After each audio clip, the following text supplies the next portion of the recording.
What's up, beautiful people, and welcome back to my channel. If you're new here, my name is Crystal and this is Bond Book Reviews, and today we're going to be doing something spooky. Just kidding.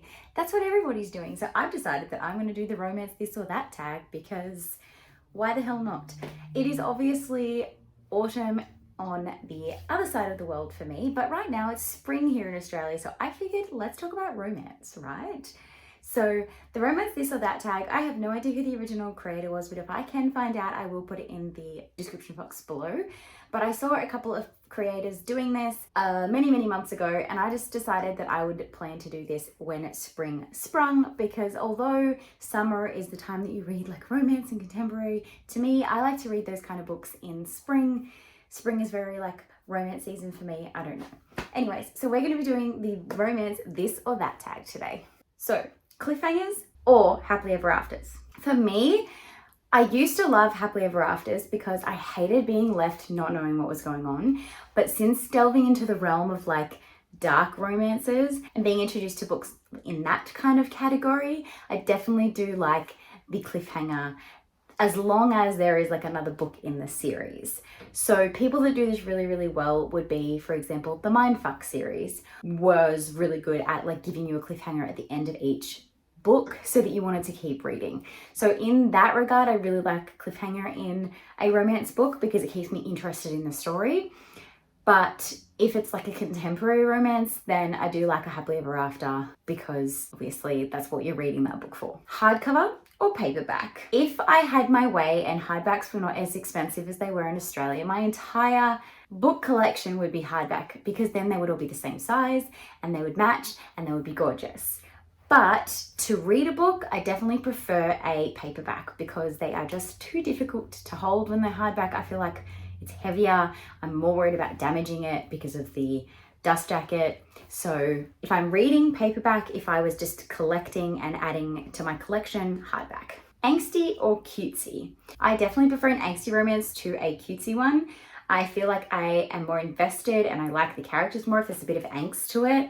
If it's too cutesy romance, I get bored really easily. Standalones or series?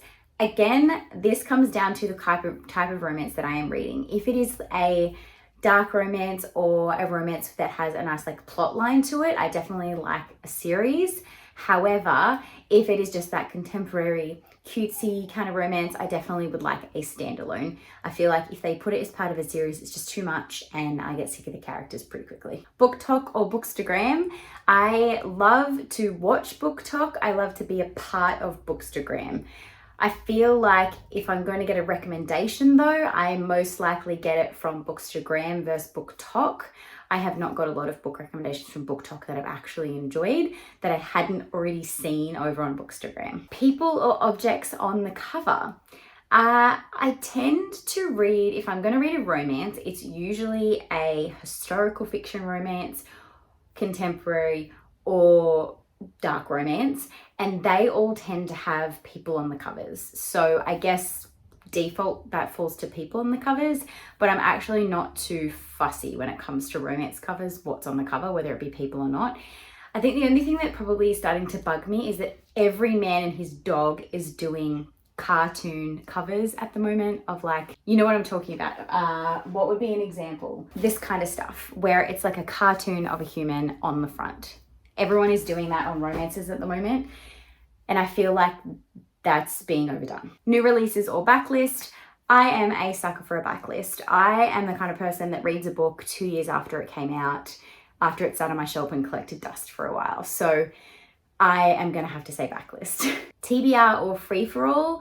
I definitely feel like I have a monthly TBR. Romances very rarely end up on that TBR unless I need to specifically read it for a buddy read or a ARC review. So a lot of the time, if I'm adding a romance to my reading, it's a free-for-all and it's a random KU I've discovered from out of the blue, or I've decided to randomly read through the month as like a palette cleanser. So I definitely feel it's more of a free-for-all than a TBR when it comes to my romance choices. Open door or fade to black? Definitely 100% open door. I feel like if I'm jumping into something, that's what I'm expecting.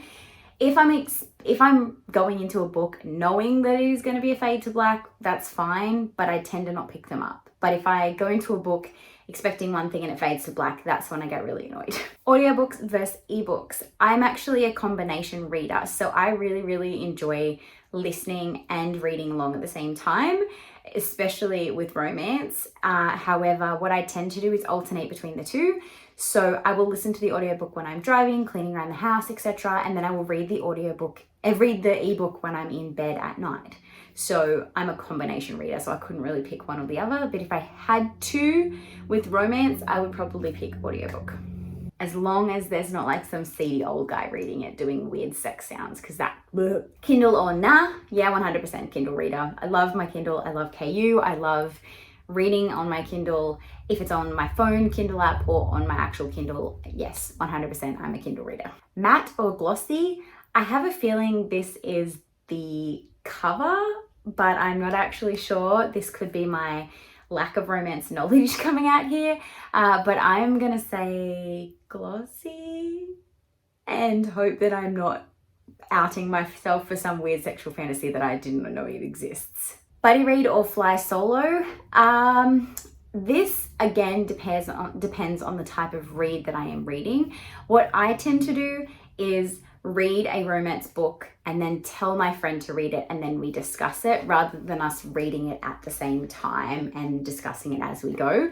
However, I'm currently in the middle of a buddy read of the Mindfuck series, so yeah, it really depends, but mostly I fly solo when it comes to my romance reading. New adult or adult? I'm gonna say adult. I don't really believe new adult is an actual thing. So adult for sure. Sprint read or marathon read a series? I would definitely be a sprint reader.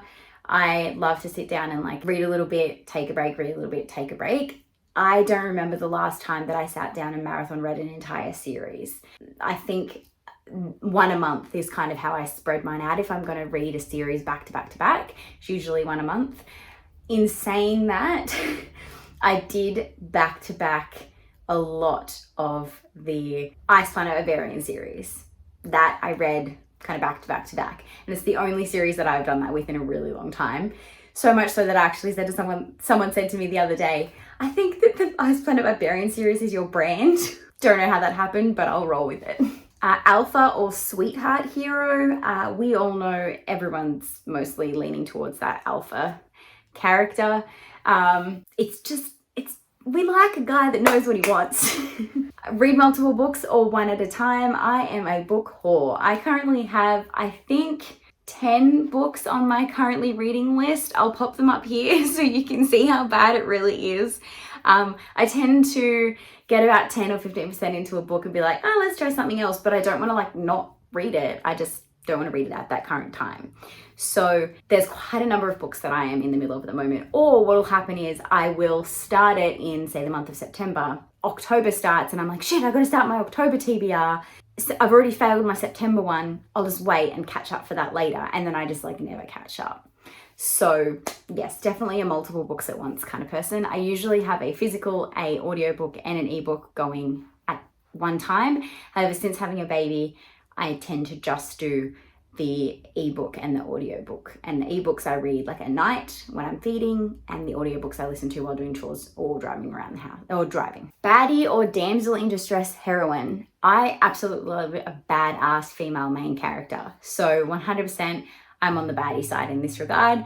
If there is a damsel in distress, she tends to just piss me off 90% of the book until she grows some balls and like actually becomes that badass. I don't mind if someone like starts off damsel-y but then shows their true colors and becomes a badass, that's okay. But if she's damsel-y like the whole book, that's when I have a problem. And slow burn or Instalove? Again, depends on the circumstances, but I think I'm gonna have to go with slow burn because it makes more sense. It pisses me off more because I'm like, come on, get to the good stuff. But if from like page 6, they're like instantly in love with each other, it pisses me off to no end. So I have to go with the slow burn on this one. But as long as when we like spice things up, it's worth it. So there you have it. That is my romance this or that tag. What are your answers? Let me know in the comment down below, or even do this tag yourself and let me know that you've participated. I'm not going to bother tagging anyone because I wasn't tagged. I just chose to do this. If you have made it this far, leave a love heart emoji down below. Make sure you hit that big thumbs up button. Subscribe if you want to so you can join the family. And I will see you next time. Thanks so much. Bye.